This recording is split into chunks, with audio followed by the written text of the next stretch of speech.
Okay, so this is the Resident Evil 7 review I said I was going to do later. It's going to be really short because it's mostly just about how well it functions in VR. So, yeah, I know, I'm really quiet. Um, so, this is the only game I've played in VR that had a control system like this. Um, and I think it's the best way to have a control system set up for a VR game. Not the default controls. The default controls are actually really, really awful. I feel like, I don't know, maybe it's supposed to help people who have problems with motion sickness or some shit like that. But default control is you turn 30 degrees every time you push the right stick, so like it jerks you like this instantly. Whereas you can set it for a smooth turning. So basically, it controls like any other, FPS or third person shooter where the right stick just turns your body around, the left stick moves you around, right? The difference is with VR, you have to add the head rotation in with it. So I think people have issues getting motion sickness because as you're turning your character, if you're sitting still, not turning your head, and you're just using the stick to turn your character turns in the game world and your screen moves, but you're not moving, which is normal for a regular video game. But when you're in VR and you do that, everything is moving, you're sitting still. I guess that's how they get motion sickness from that kind of shit. um I don't have issues with motion sickness. I never had, so I think it's fucking awesome the way it works. I think that in moving forward, video game developers should at minimum include this method of movement pairing with the VR headset, where you control the body of the character's movement and turning with the controller, and you can also turn your head like this to look around, right? I liked how they had in VR, they had the dot, the reticle, not just as a floating dot out in space, but it was more like a laser sight that was shooting straight out. Because as you turned your head, the reticle kind of pops in, and it looks like it looks just like a laser dot. That's what it looks like. So it doesn't stay in a fixed position. It moves along a wall. It kind of comes out towards you around a box, comes closer towards you around like a shelf or something. Just like if you had an actual laser pen, it would touch all of the objects, and it makes it a lot easier to aim in a VR situation like that, because you know exactly where that dot is. It's on the thing that it's on, right? There's no depth perception, issue. It's just you look there when you're looking at the enemies, when the mobs are coming at you, and you look up, the dot is like painted on their head like this when you're looking at them. So like that's where the bullet's going. It makes it a lot easier to control. I also like that they did not go with motion controls. For some reason, developers seem to just have this really ridiculous need to make you feel like you're in the game. Like Beat Saber does a really good job of it. It makes sense to hold these things, and they're fucking lightsabers, and it works really well.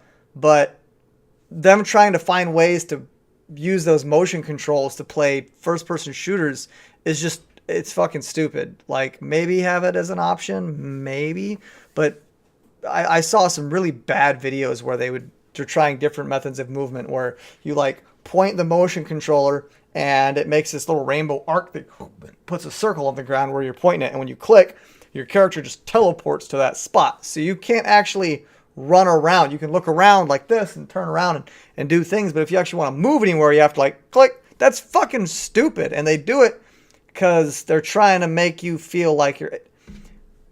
This total body disconnect immersion thing they're going for, just when it happens, it'll happen, all right? Like when we have the Omni deck things, which I've seen that they're developing, and when we have the haptic, like when we have all that shit, like that's in Ready Player One that people actually are making, when we have all that, then you won't have to worry about all these other stupid, gimmick. Don't do this gimmicky bullshit. Like it works with Beat Saber, but leave it out of games like Resident Evil. Literally all people like me want in VR is to play the fucking game the way it was already made, just you happen to be in there. Like I want all of the controls to be the same. I want everything to handle and feel the same in the controller. I want to run around with, like, I am a console gamer. We grew up with this peripheral of a controller in our hand. That's how we play games. So when you're making games that are for us, like Resident Evil, that are games we grew up with, make them control like this. Make them control with a controller. Just if you have motion control as an option, fucking fine, whatever, do it. But do not exclude a way to just control the game with a standard controller.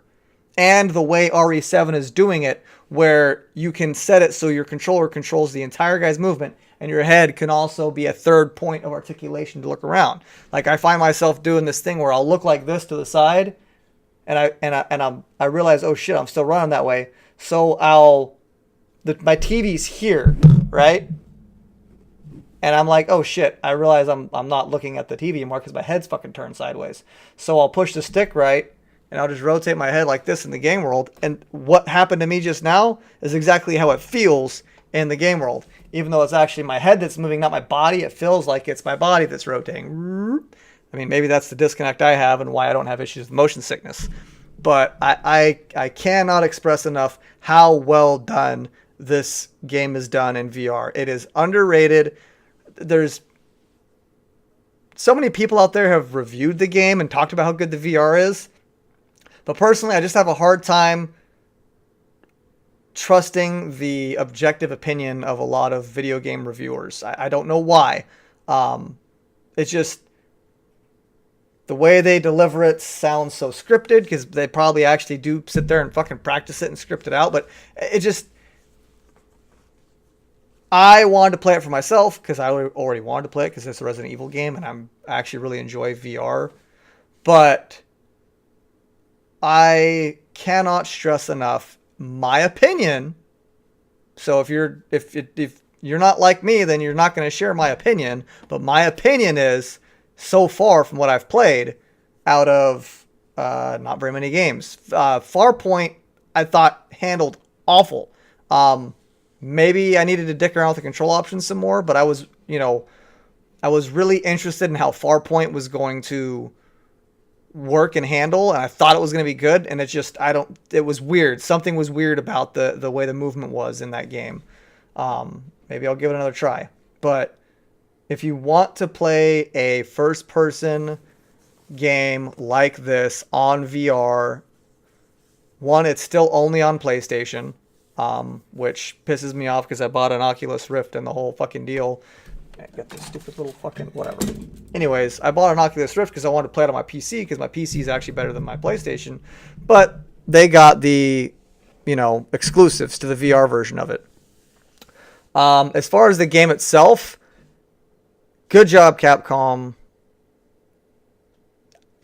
You fucking actually managed to change the game, but make it more like Resident Evil. This game to me felt more like Resident Evil than Resident Evil 5 did. I don't know why. I do not know why. It just felt more like Resident Evil. Maybe because of the mansion that you were in, and it felt like a Resident Evil game. Resident Evil 5 didn't feel like Resident Evil. It was fun, and it was obviously very different. This game, even though it's very different with its first-person, camera angle, it still very much felt like Resident Evil, the way it played. It just, not even just the story, just the way it played. I don't know how to explain it. It just felt very Resident Evil-like. Maybe because I felt like I was moving around like a tank, like an RA2. Because, I don't know. It felt right. Everything felt good. They added in the thing with the coins and the bird cage. For some reason, I feel like I've seen that in a game before. I don't know if that was in another Resident Evil. It doesn't feel unique, but it definitely feels like it fits. Like, if that is the first use of that thing, it works so well that it feels like something I did in another game, and it just made sense. Like, oh yeah, this is genius. You put the fucking coins in the thing for the, to get that. Just, it makes fucking sense. I don't know why. The story was progressively better than I expected. And the world kept getting bigger than I thought it was going to be. At first, I thought this was going to be kind of like a one-off, kind of Resident Evil with a small area, and when you're first in that house, and then it gets bigger, and then it gets bigger than that, and then when you think the game's over, no, it gets bigger than that. And then you think the game's over again, and nope, it's not. There's fucking way more to it, and the story gets deeper, and you're like, holy shit. Like, they actually did a really good job of, I don't know, like giving you what you expected, but then it wasn't what you expected. It was more. And the plot twists were not predictable at all until they were. Like, there was a moment where you realize it, but it wasn't predictable. Um, Very good game. Very well done. I'm doing a playthrough on Madhouse right now. I don't know if there's a way I can stream with including camera footage or not. I might try that. But, like where I can stream it and you can also see me with the fucking headset looking around like a dumbass. But I... Madhouse is... I beat the... I'm not very far in it. I played it for like an hour and a half or something like that. The first time you have to fight your crazy girlfriend with when she's got the chainsaw and shit. Got through that on my second try. When you actually get the gun, I got through that on my second try. And then when you have to fight Dum Dum in the garage, which is a really easy fight, you just get in the car. But that was first try. I got through that. There still seems to be quite a bit of ammo. Like, when I finished my playthrough on normal, I had so much shit left. I probably could have played through the game an entire additional time just with the ammo I had left. I had so much extra ammo, grenade launchers, the remote detonation grenades. Like, you get so much ammo. I was really making an effort to only use what I needed just to see how much extra I got. And I overused a little bit. But I tried to only use what I needed to use, and I had a shitload of extra ammo and stuff left. So we'll see how that goes on Madhouse. It says you have to save with the cassette tapes, but it also does auto saving, which is weird. Like, just if you play long enough, it's going to auto save. And I mean, yeah, you might lose the last hour of what you did, but whatever, fuck it. It's only going to take it. Like, it doesn't seem yet like it's that hard, but I'm barely into it. I haven't even seen one of the mobs yet. I don't count those first 3 encounters really as anything significant to judge the difficulty of the game by. Yeah, there it is. I'm just going to cut it off here. The summary is VR version is fucking amazing. My opinion, the best playing VR game that I've played, and I haven't played very many, I'll be honest with, but it plays fucking amazing.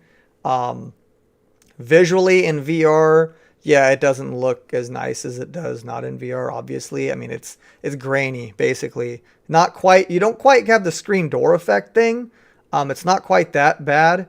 And once you get into the buildings and stuff where there's easier textures, it's a lot better. It's just that initial, when you first start off outside with the trees and the leaves and shit, it doesn't really look all that great. But once you get into the house where it's flat surfaces with like texture packs, it looks way better. When you're looking in the bucket at the bullshit and like it looks visually really good. It's not a huge downgrade, in my opinion. I'm also just easy to please, so some fucking video file out there is going to look at it and say, this looks like fucking monkey shit. Like, okay, yeah, you're right.